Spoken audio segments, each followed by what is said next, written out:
All right, so this is Ellie Moss again. Today we are going to be talking about plagiarism and citations.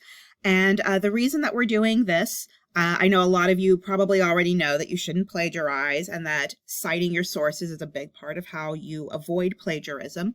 But the reason that we're going to talk about it today in more depth is because in the past we have seen people who know that plagiarism is not good still make mistakes that count as plagiarism because they didn't realize that what they were doing still counted as plagiarism.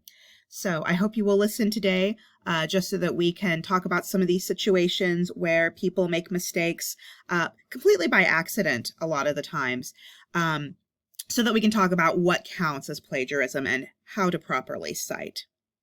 So hang on just a second. Plagiarism is any time that you are passing off someone else's work as your own, even if it's by mistake. So this is, of course, the classic copying the text word for word, but it's also things like paraphrasing without giving the original author proper credit for what they did. So we talk about putting the information into your own words. If you do that, but then you don't say where that information came from, that still counts as plagiarism. So let's look at some examples. We have an original passage, which I'll read to you, and then we're going to look at what some students wrote and talk about whether or not what they did counts as plagiarism. So our original passage is, still, the telephone was only a convenience, permitting Americans to do more casually and with less effort what they had already been doing before. And this was written by Daniel J. Borston in The Americans, the Democratic Experience. All right, so Abby took this and wrote, the telephone was a convenience, enabling Americans to do more casually and with less effort what they had already been doing before. If this were a face-to-face class, I would ask you here whether or not this counted as plagiarism. So think about it for a minute.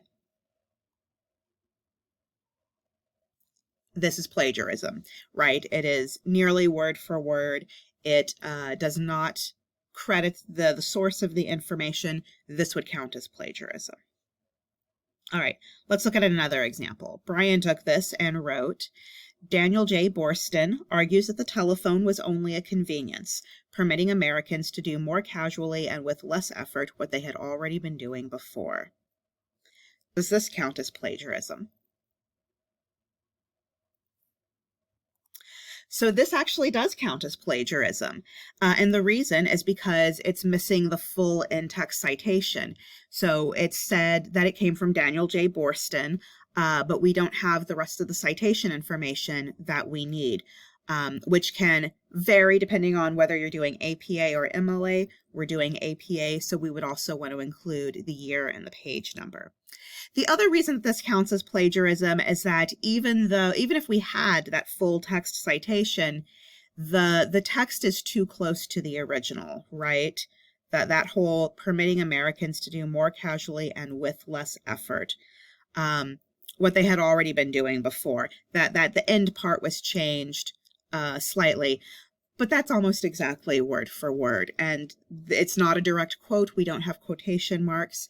It is not properly paraphrased. It's not in the student's own words. So even with a full text citation, even with the full in-text citation, this would still count as plagiarism. Let's look at one more example. Chad wrote, Daniel J. Borston has noted that most Americans consider the telephone as simply, quote, a convenience, end quote, an instrument that allowed them, quote, to do more casually and with less effort what they had already been doing before, end quote. Borston, 1973, page 390.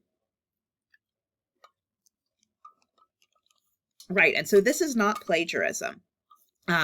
It is correctly quoted. The phrases that came directly from the text are within quotation marks, and we have a full citation with the author's last name, the year, and the page number, which is what is required for APA style citations. All right, so when do we want to use these citations?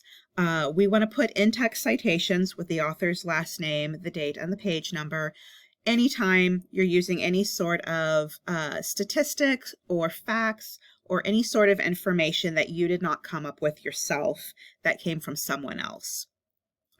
Anytime you're doing a direct quote, you want to cite.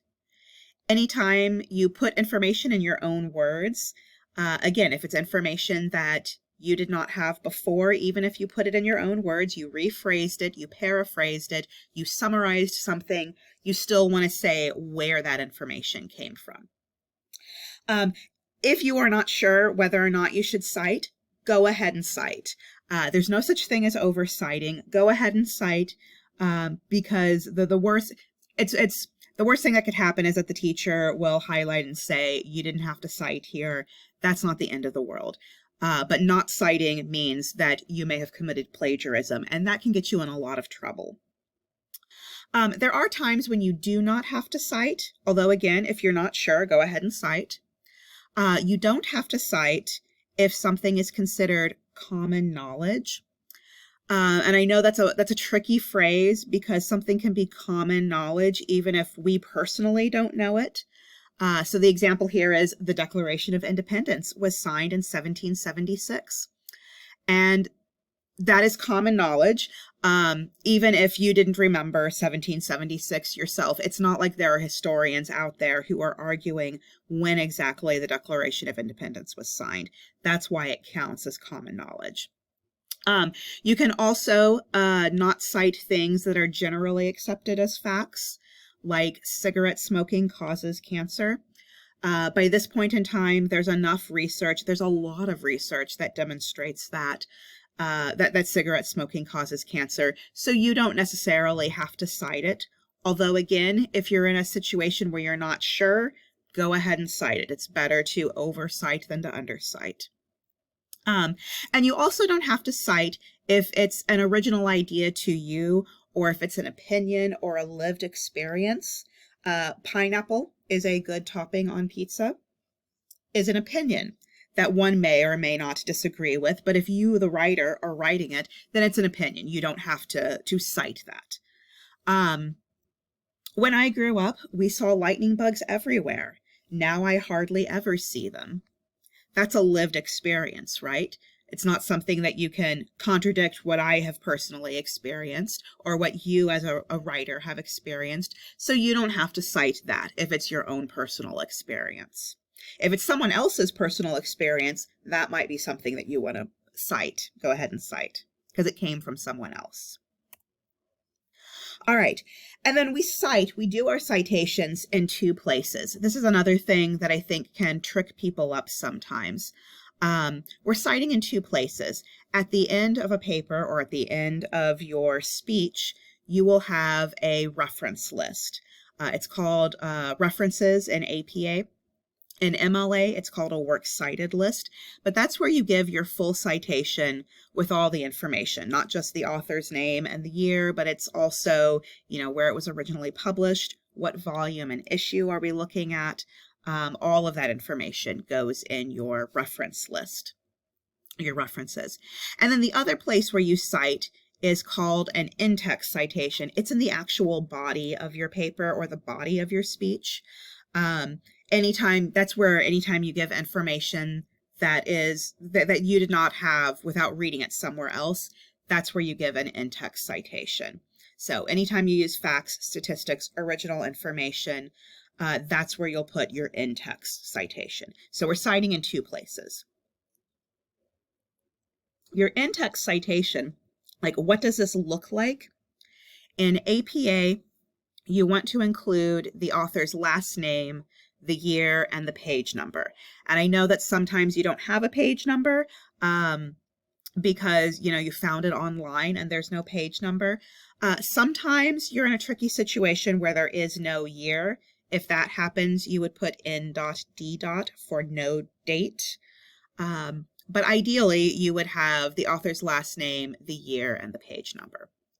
And I'm going to throw in MLA here. I believe this class is using APA, but some of you may be using MLA at some point in your career. In MLA, you include the author's last name and the page number. MLA doesn't care so much about the year. That's because APA tends to be more science fields, and science fields care a lot about what year something was published. Things can get out of date really quickly. Whereas MLA tends to be used more in English and humanities classes. And so, like when you're talking about history, you may not care if something is 40 years old. So they don't put the year in the in-text citation. They do put it in the full citation in the works cited at the end. So what this looks like in practice, in APA, we can actually move some of these elements around so long as the year always comes after the author's name. So in the example here, Kenneth Burke, 1966, describes human beings as symbol-using animals. Page 3. So we have the same elements, right? We have the name, and in this case, we put the full name because we're putting it in a sentence. But we have the author's last name, we have the year always comes after the last name, and we have the page number.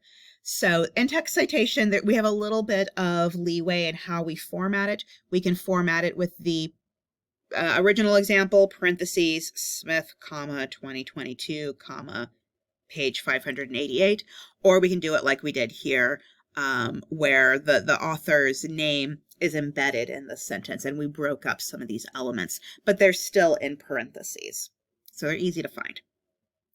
In MLA, oh, excuse me, this is not MLA, this is also APA, my bad.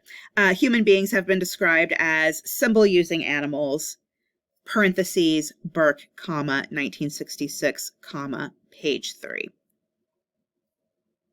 So we can do the full in-text citation like that also. Let's look at some examples, and we will decide if it needs a citation. All of these examples came from Purdue OWL, which is a website that is very useful for figuring out citation questions. So according to one researcher, quote, students often had difficulty using APA style, especially when it was their first time. Does this need a citation?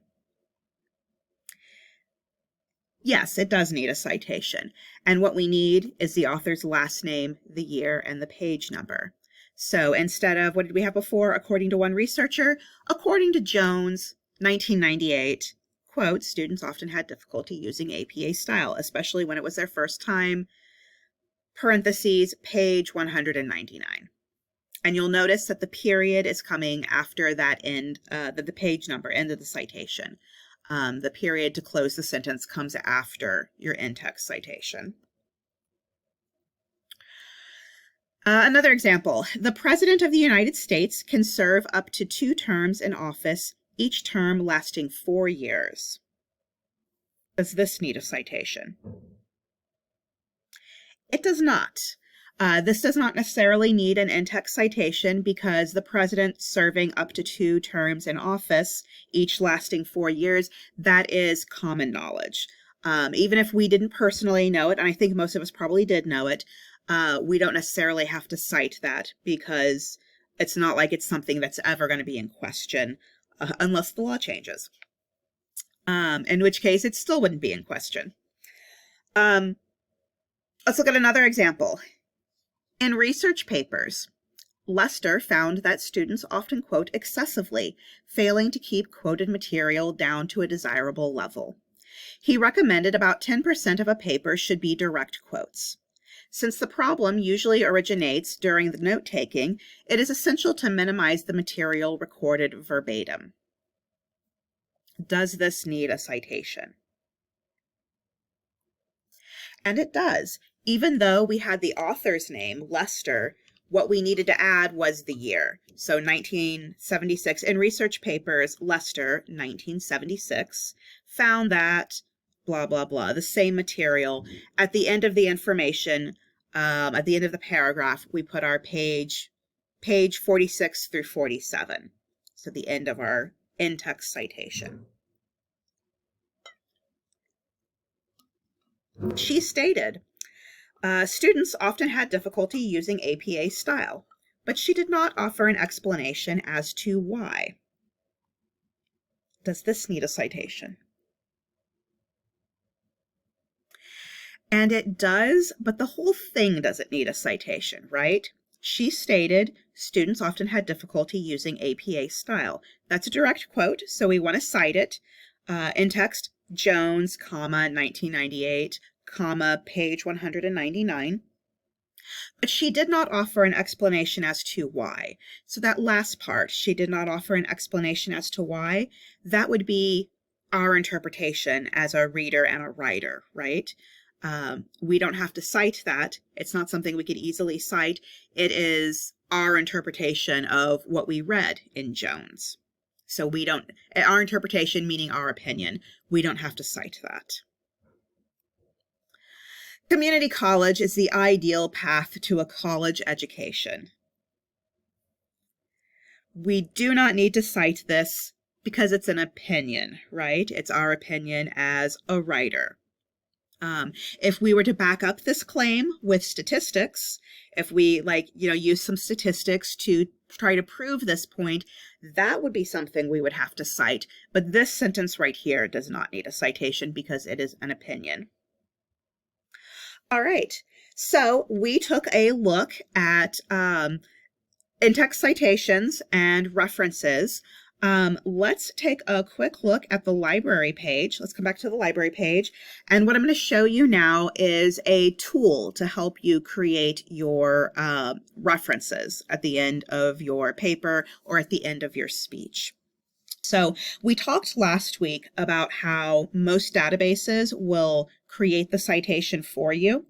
But if you're in a situation where you don't have that, maybe you have a book or a website, or you found an article online and not in one of the databases where it made the citation for you, we have a tool called Noodletools that'll make that citation and save you a lot of work.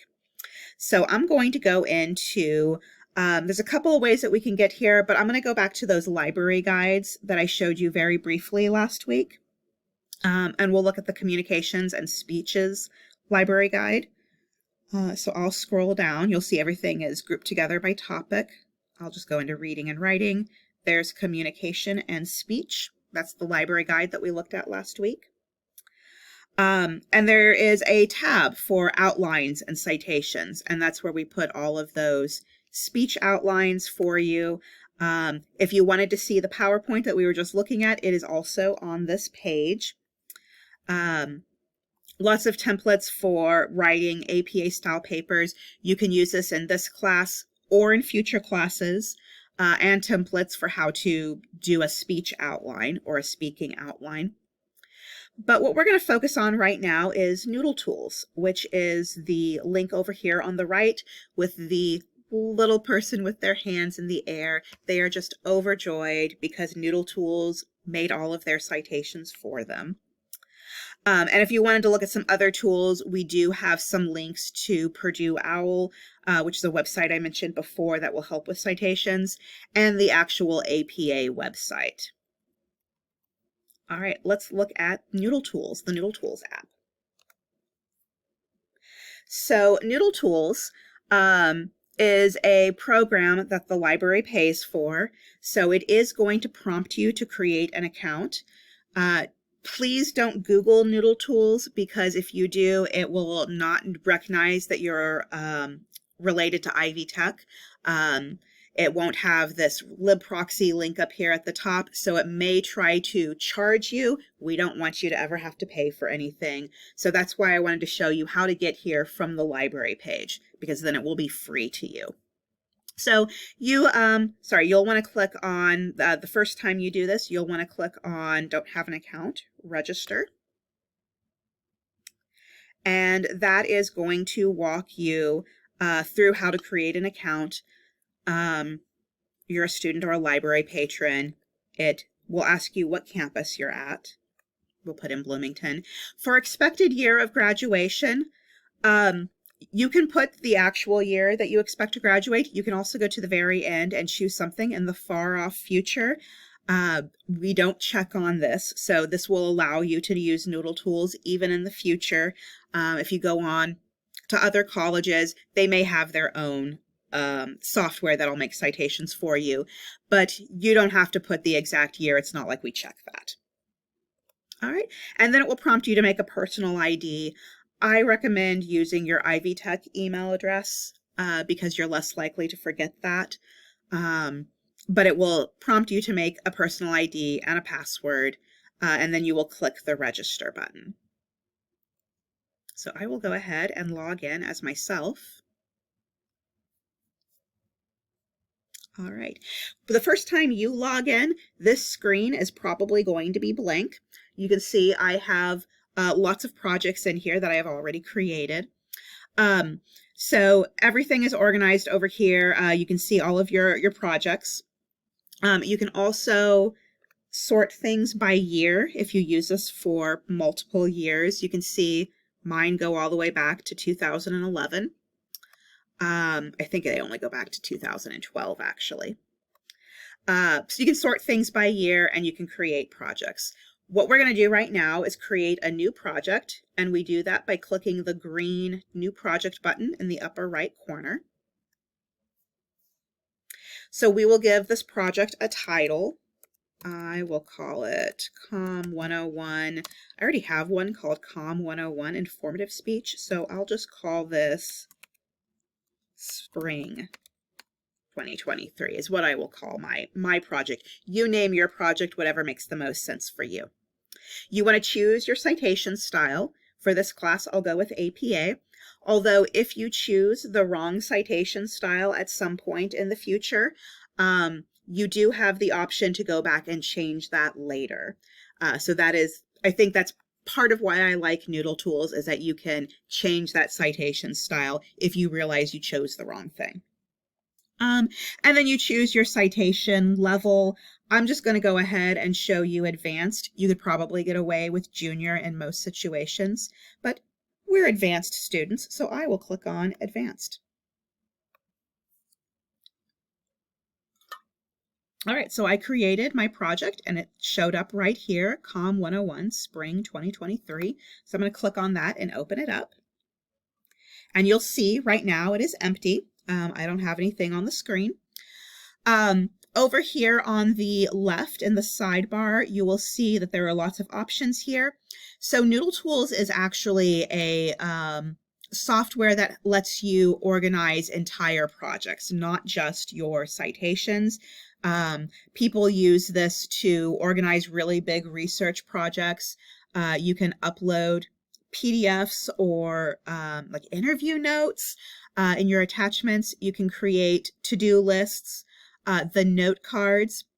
Note cards are a technique that I was taught back when I was in school for writing research papers. It's a way of taking notes. I did them on actual physical index cards, and then I would spread them out on my bedroom floor and put them in the order that I wanted information to appear in, like basically making an outline with index cards. This will let you do that electronically. But we're going to focus today on the sources. That's our main concern for today. So to add a new source, I will click on New Source. And then it's going to start asking us questions.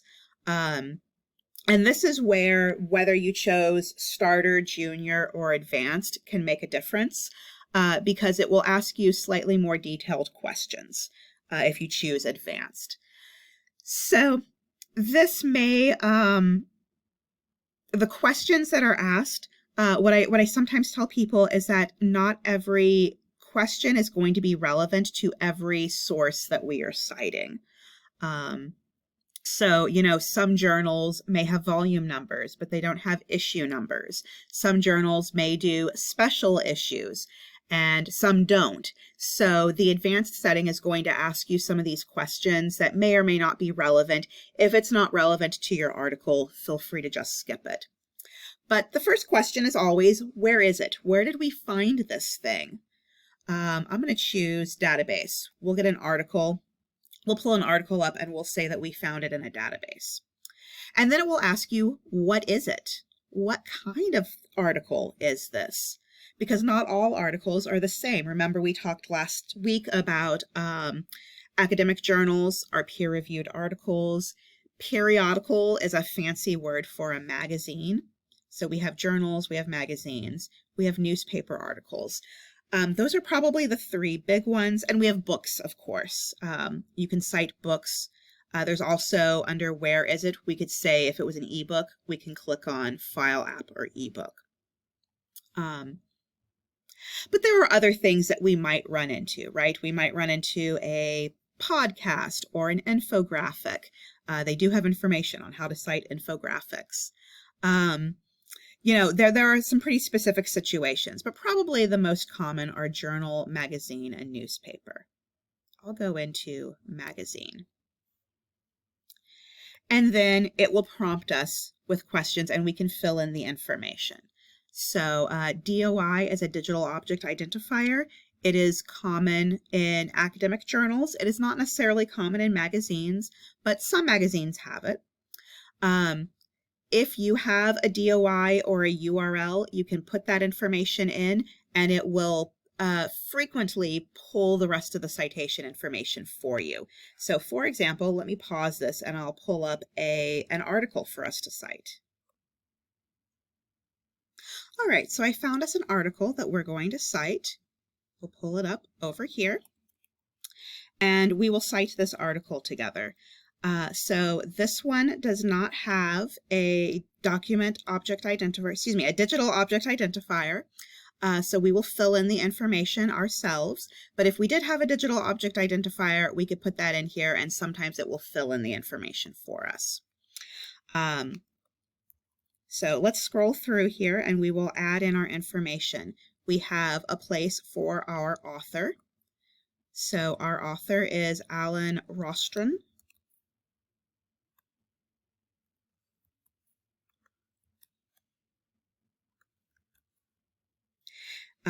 It says, check to be sure Rostron is capitalized correctly. We'll notice that it is not.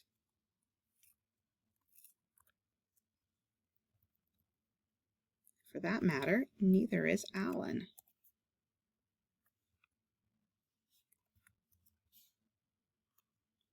All right, we have the article title, which is Style, Substance, and the Right to Keep and Bear Assault Weapons. I'll put that in there.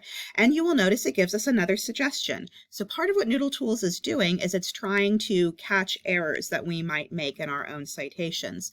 So in this case, it's telling us that in APA, the article title should be written in sentence case. So the first letter is capitalized, but everything else is lowercased. So I'll make substance, right, keep, bear, assault, and weapons. I'll make those lowercase because that's how we do it in APA. And then this is a good example of when it might prompt you for something that may not be relevant, the English translation of article's title. So if this article was in another language, we would put the English translation here. We would put the original language at the top and we'd put the English translation here. That's not relevant to our article, so we're going to skip it.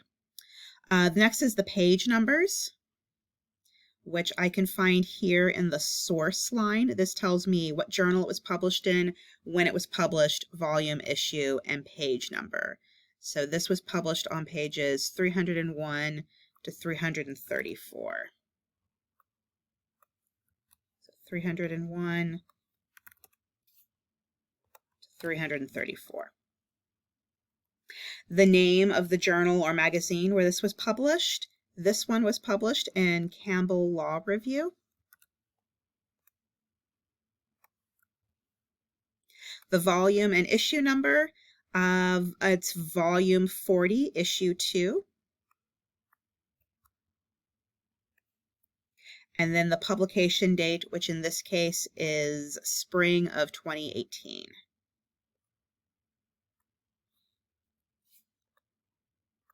Scroll down, I bet it'll give us spring.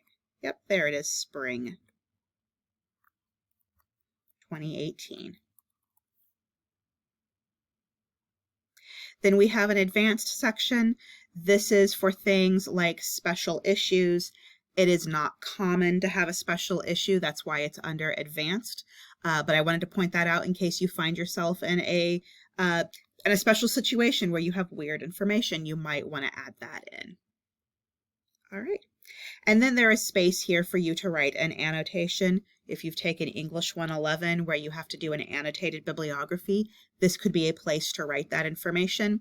We're not going to worry about that today.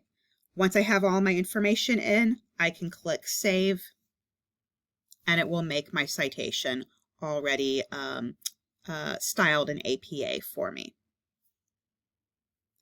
All right, and then to add any new citations, we would click on New Source again and go through the same process.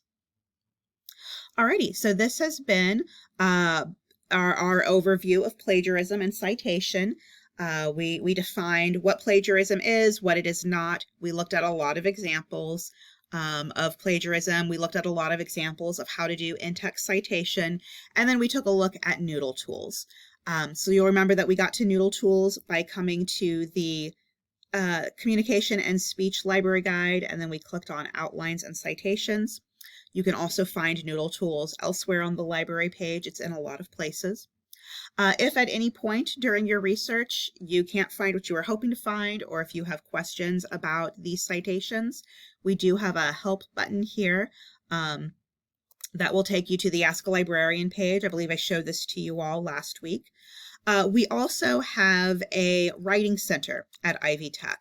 So if you want to see the writing center, they have a website. And you can get to their website right over here. It is library.ivytech.edu/Bloomington tutoring. If that is too much to remember, you can also remember just ivytech.edu/tutoring. And that will bring you to a list of all of the campus's tutoring centers and writing centers. It's this one. Click here to visit our tutoring websites. And that will also put you in connection with your campus writing center. Bloomington will take us right here. You can also see the calendar when they're open. They're open from 9 to 6 most days, 9 to 5 on Fridays. If you wanted to see when there is somebody who can help you with writing, you can click on that in-person tutoring and click on writing or English. And that will give you the calendars every semester of when there is someone here who can help you with your writing. You can also email your papers or your speeches to Bloomington Writing Tutors at ivytech.edu, and somebody will get back in contact with you if you can't meet at any of these times, but you still want someone to look over your writing for you. Great. If you have any questions, please let us know in the library, and good luck on your speeches. Thank you.